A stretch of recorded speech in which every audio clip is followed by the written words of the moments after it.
je vous déconseille de regarder cette vidéo si vous n'avez pas lu le livre, puisque forcément je vais révéler via le résumé des éléments de l'intrigue du tome 1.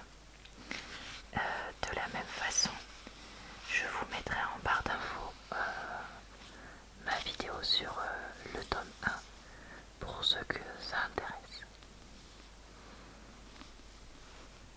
Donc, ici, on retrouve le résumé. Pour la société, elle est devenue symbole d'imperfection. Pour les imparfaits, elle est devenue un symbole d'espoir, celui d'une société plus juste. Célestine North s'est trompée. Tout ce en quoi elle croyait a été remis en question. Chaque saut d'imperfection sur sa peau marque une nouvelle désillusion.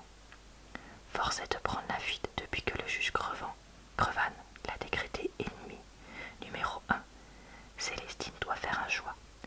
Incarner l'idéal des imparfaits ou retourner à sa vie parfaite. Quelques pages du livre afin que vous puissiez voir le ton dans lequel il a été écrit. Parfait, synonyme, idéal, irréprochable, exemplaire, ultime. D'une personne qui possède tous les éléments, qualités ou caractéristiques requis ou désirés, aussi bon qu'il est possible de l'être.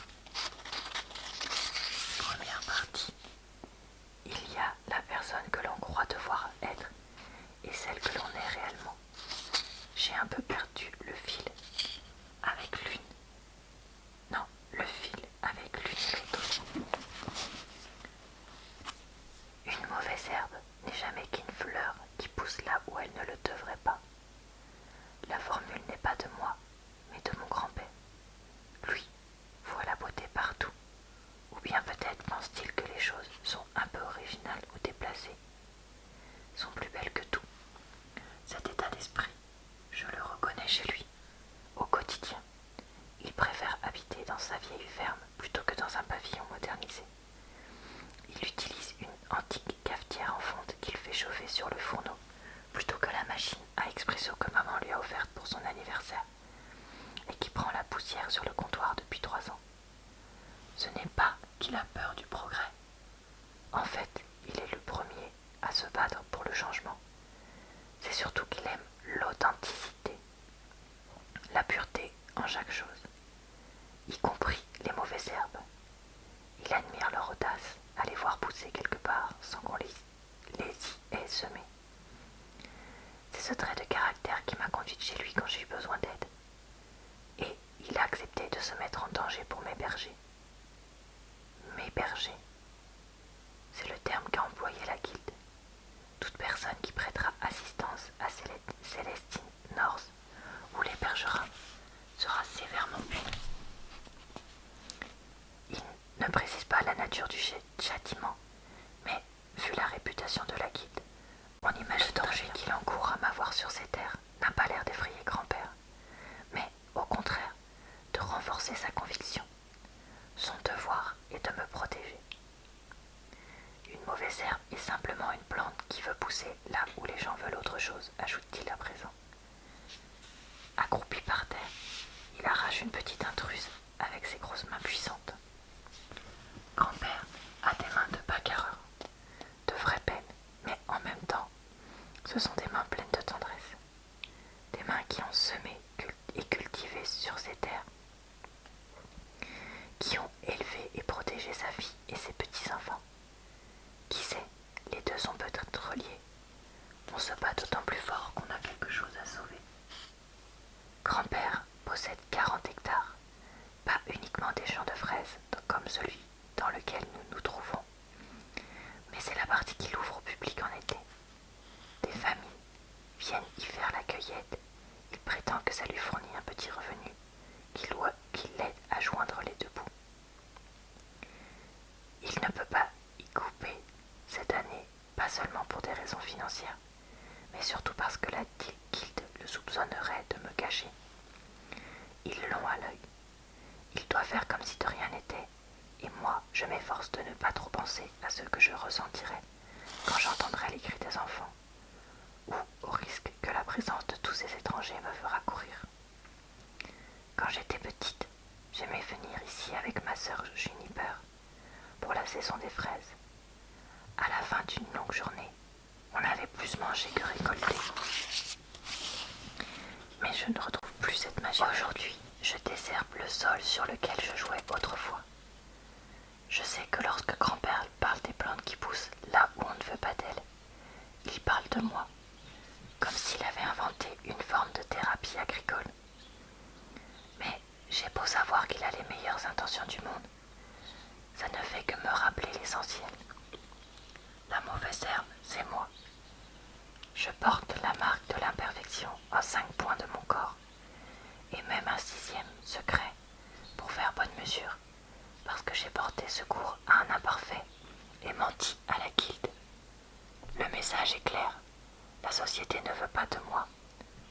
Alors on m'a arraché à mon sol, agité par les racines et rejeté. Et puis, qui a décidé de les appeler mauvaises herbes, enchaîne grand-père? Certainement pas la nature. Les gens, oui. La nature, elle leur permet de pousser. Elle leur donne de la place. Les gens, en revanche, ils décident qu'elles sont mauvaises et les jettent et les rejettent. Je finis par intervenir. Mais regarde, celle-ci étrangle carrément les fleurs. Je me redresse, j'ai le dos en compote et les ongles crasseux. Grand-père me fixe de ses yeux bleus vifs, sa casquette en tweed enfoncée sur son front, toujours aux aguets, tel un faucon. Elles se battent pour survivre, moi je dirais. Je ravale ma tristesse et détourne le regard. Je suis une mauvaise herbe, je me bats pour survivre. Je suis imparfaite. Je fête mes 18 ans. Maintenant, je vais vous dire ce que j'ai pensé de ce roman. Alors, c'est le 2e et dernier roman déjà de cette série, c'est ce qu'il faut savoir. Globalement, j'ai bien aimé ce roman, mais je n'ai pas connu un engouement comme avec le premier tome. Le premier tome m'avait vraiment plongé dans l'univers, m'avait laissé, comment dire, impatiente à chaque partie, etc. Là, il y a beaucoup moins l'effet de surprise, déjà. Et puis, toute la partie où Célestine se cache, certes, paraît tout à fait cohérente par rapport à l'histoire, n'est pas rallongée de façon excessive, mais elle n'est pas vraiment passionnante. Ensuite, j'ai trouvé les personnages bien, mais il y a eu un petit peu des côtés caricatures de certains personnages, notamment avec les politiques, et puis avec, mince j'ai oublié son nom, ça y est, la personne qui, l'autre imparfait,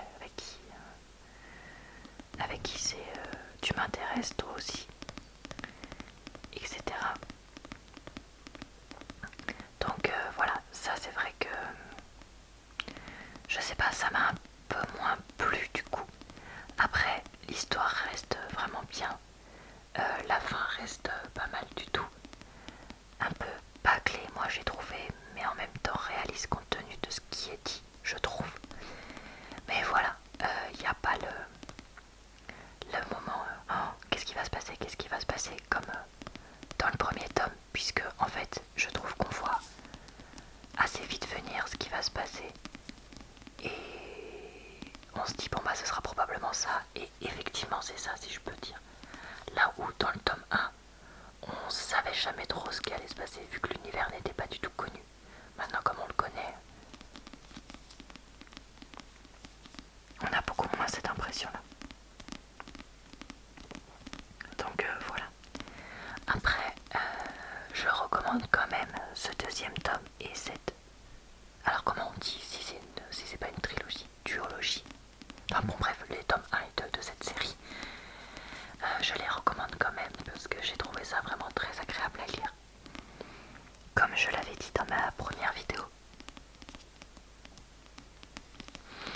Je recommande ça plutôt aux adolescents et adolescentes surtout, et aux jeunes adultes. Mais comme c'est quand même bien écrit, ça peut se lire même par quelqu'un d'un peu plus vieux comme moi.